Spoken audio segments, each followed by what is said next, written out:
So in this Zumper tutorial video, I'll be showing you guys how to edit the bedrooms filter here on Zumper. So once Zumper's opened up, I want you to go ahead and type your location for this demonstration.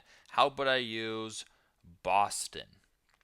Once your location is selected, I'll use the map view for simplicity's sake. It'll be the highlighted area. Go to the top left where it says beds/bath and then press on that.